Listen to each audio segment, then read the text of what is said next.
देखिए, कुत्ते पालना गलत नहीं है। हमारे धर्म में कुत्तों के बारे में भी विधान बताया गया है, कथाएं कही गई हैं। जैसा कि युधिष्ठिर जी कुत्ते को भी स्वर्ग लेकर के गए थे। उनका कहना था कि कुत्ता कुछ रास्ते उनके साथ चला है तो ये भी स्वर्ग जाएगा। आज के इस वीडियो में हम बात करने वाले हैं कि कुत्ता पालना कितना सही और कितना गलत है। तो राधे राधे, हरे कृष्णा। मैं हूं आपके साथ प्रियंका तिवारी और मेरे चैनल में आप सभी का बहुत बहुत स्वागत है। सबसे पहले हम कुत्ता पालने के बारे में वैज्ञानिक तथ्यों के बारे में बात करेंगे कि वैज्ञानिक तौर पर कुत्ता पालना हमारे लिए कितना सही और कितना गलत है। क्योंकि अगर मैं आपको धार्मिक तौर पर बताऊंगी कि कुत्ता पालना सही है या गलत, तो आप ये भी कह सकते हैं कि मैं अंधविश्वास फैला रही हूँ या फिर मैं अंधविश्वास की बातें कर रही हूँ। तो इसलिए सबसे पहले हम वैज्ञानिक तौर पर चर्चा कर लेंगे।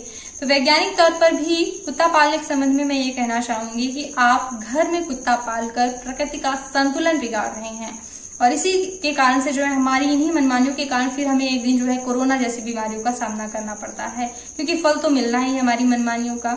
अब संतुलन कैसे बिगाड़ रहे हैं आप ये अपने एग्जाम्पल से अच्छी तरह से समझ सकते हैं। एक उदाहरण मैं आपको देना चाहूंगी कि अगर आप महिला हो या पुरुष, आपको जीवित स्वर्ग ले जाया जाए, वहां पे आपको हर एक सुविधा प्रदान की जाए। आपको भोजन स्वादिष्ट मिलेगा, जो भी आप खाना चाहते हैं, आपको आभूषण मिलेंगे, जो भी आप पहनना चाहते हैं, आपको कपड़े मिलेंगे, जो भी शौक आप करना चाहते हैं, सभी सुविधाएं आपको वहां पे दी जाएंगी। आपका काम होगा केवल नृत्य करना, यहाँ पर केवल आपको नाचना होगा, लेकिन शर्त ये रहेगी कि आप बोल नहीं पाएंगे, ना तो आप किसी से बातचीत कर पाएंगे, ना आप वहां पर शादी कर सकते हैं, ना आप वहां पर किसी से प्यार कर सकते हैं, ना किसी से बातचीत कर सकते हैं। अब बताइए ऐसे में आप कितने दिन स्वर्ग में खुश रहेंगे, जबकि आपको हर एक सुविधाएं वहां पर दी जाएंगी। क्योंकि मनुष्य का स्वभाव होता है लोगों से प्यार लेना, लोगों को प्यार बांटना, बातचीत करना, समाज में रहना। तो ऐसे में मनुष्य स्वर्ग में कितने दिन खुश रहेगा, जबकि उसको हर एक सुविधा दी जाएगी।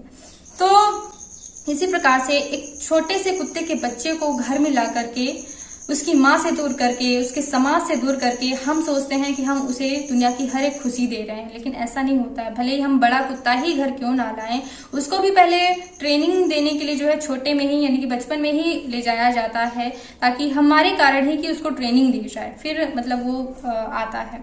तो कहीं ना कहीं समाज में और साथ ही साथ प्रकृति का संतुलन हम ऐसे बिगाड़ रहे हैं कि जो चीज जहाँ की है, जो चीज जिस स्थान की बनाई गई है, कुत्ता स्वतंत्र रहने के लिए बनाया गया है। वो गले में पट्टे बांधने से खुश नहीं रहता। भले ही हम वो बेजुबान जानवर है, तो हम अपने मन से अपनी मनमानी के लिए चाहे जो करें। कुत्ता पालकर हम केवल अपना शौक पूरा कर रहे होते हैं, ना कि हम उसको प्रेम देते हैं। शौक कैसे कि जैसे हमको चश्मा लगाने का शौक होता है, वैसे हमें कुत्ते पालने का शौक होता है। अगर हमें प्रेम ही देना है तो गली में कितने कुत्ते होते हैं, हम उनको तो नहीं ला करके रखते हैं। हम अच्छे घुंघराले बालों वाला कुत्ता चाहते हैं, तो ये प्रेम नहीं। क्योंकि प्रेम होता है समान भाव, हर एक कुत्ते को समान भाव से देखना, ठीक है। और जैसे कि मेरी बुआ हैं, उनको कोई भी गाय मिल जाए, यानी वो दूध दे रही हो ना दे रही हो, कई लोग सयानी हो जाती हैं गाय तो मतलब उनको यूं ही छोड़ देते थे, तब उन गायों को भी मेरी बुआ ने पाला। तो ये होता है समान भाव कि हर एक को समान प्रेम देना। तो अगर आप ऐसा करते हैं तब तो आप वास्तव में जो है जीव प्रेमी माने जाएंगे, लेकिन ऐसा नहीं करते तो फिर केवल हम जो है अपने स्वार्थ के लिए जो है कुत्ता पालते हैं, ठीक है। और प्रकृति का संतुलन हम कैसे बिगाड़ रहे हैं कि जो चीज जहाँ के लिए बनी है, जैसे कि एक पौधा होता है तो वो खुले में विकसित होने के लिए बना होता है। अगर हम उसको घर के अंदर रख लेते हैं तो छाया के कारण जो है कभी उसमें फल नहीं आते हैं, वो अच्छे से बढ़ नहीं पाता है। वहीं उसको जहाँ पे धूप होती है, उसको पानी भी चाहिए, धूप भी चाहिए, यानी कि जो चीज जिस स्थान की बनी होती है, जिसका जो स्वभाव होता है, वो वहीं पे खुश रहता है, वहीं पे उसके लिए अनुकूलता होती है। तो कुत्ता जो है स्वतंत्र रहने के लिए बना होता है, तो उसकी माँ से, समाज से दूर करके हम सोचते हैं कि उसको। दूसरी गलती हमारी क्या होती है कि हम ये समझते हैं कि कुत्तों को अच्छा फेस वॉश यूज करने से, अच्छा साबुन से नहला धुला देने से उसको कुत्तों वाली बीमारियां नहीं होंगी, ऐसा समझते हैं। लेकिन ऐसा नहीं होता है। आप उसको कितना भी नहलाएं धुलाएं, उसके शरीर की जो संरचना है उसी के अनुसार जो बीमारियों की संभावना होती है वो कुत्ते को होगी ही।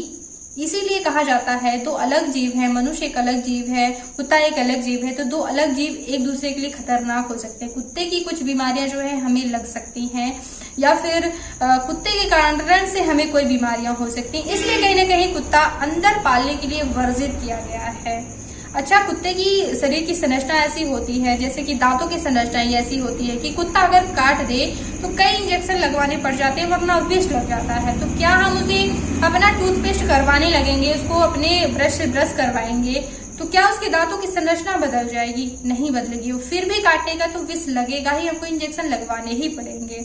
तो कुत्ता अलग है, इंसान अलग है। उसको यानी कि उसके शरीर की संरचना ऐसी है कि उसको हड्डी खाने की इच्छा होती है। रामचरितमानस में लिखा ही है कि कौवों को बड़े प्रेम से पालिए, फिर भी क्या वो मांस के त्यागी हो सकते हैं? तो कुत्तों को भी प्रेम से पालिए, फिर भी क्या वो हड्डी खाना छोड़ देंगे? हड्डी खाना छोड़ भी देंगे ना, क्योंकि बचपन में सूंघे तो रहेंगे नहीं, तो हड्डी खाना छोड़ भी देंगे, रहेंगे कुत्ते ही। उनके शरीर की संरचना नहीं बदल जाएगी। तो जब संरचना नहीं बदलेगी तो उसमें होने वाली बीमारियों की संभावना कैसे बदलेगी?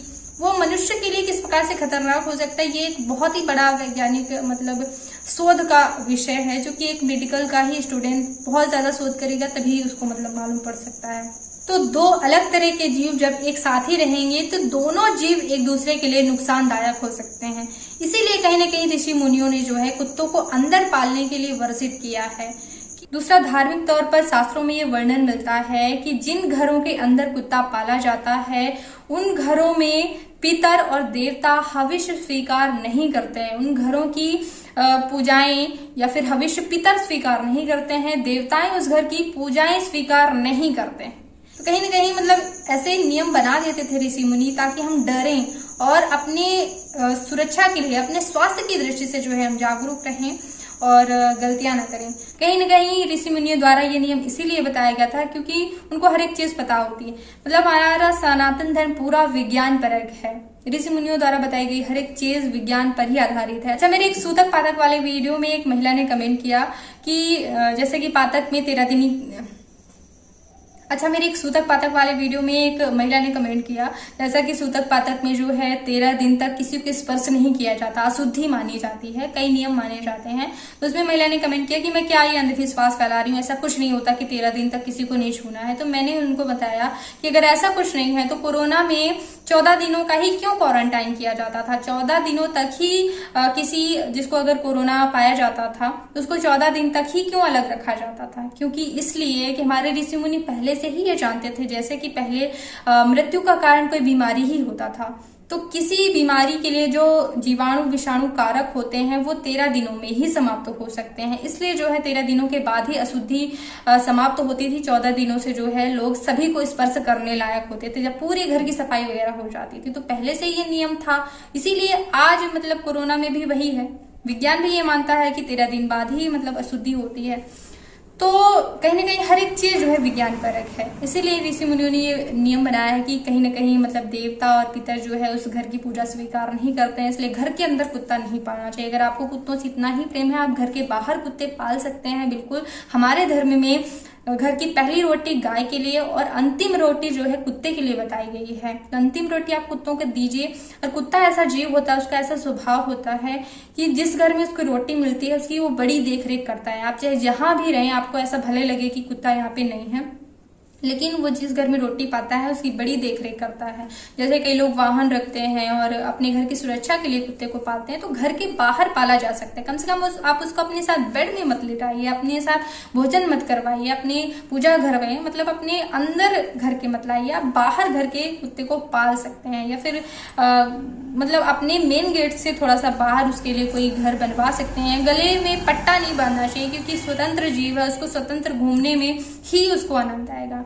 तो वैसे मेरा ये मानना है कि अगर आप कुत्ते पालना चाहते हैं तो घर के बाहर पालें। सभी को जो भी गली में कुत्ते रहते हैं उनको ढूंढ कर आप घर की अंतिम रोटी उनको खिलाइए।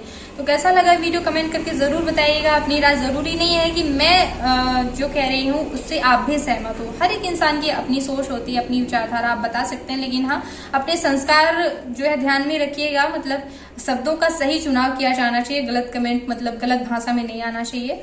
और बाकी आप मुझसे कोई भी प्रश्न पूछ सकते हैं। अगर आपके मन में कोई शंका है, अगर मुझसे जानकारी है तो जरूर वीडियो के माध्यम से आप सभी के प्रश्नों के उत्तर देने की कोशिश करूंगी। बस चैनल पे जरूर आइएगा अगर आप पूजा पाठ में यकीन रखते हैं, क्योंकि जो भी मैं ग्रंथों से पढ़ती रहती हूँ वही शुद्ध जानकारी आपको उपलब्ध कराती हूँ। तो एक बार आइएगा और इस वीडियो को देखने के लिए बहुत बहुत धन्यवाद। ओम नमः शिवाय।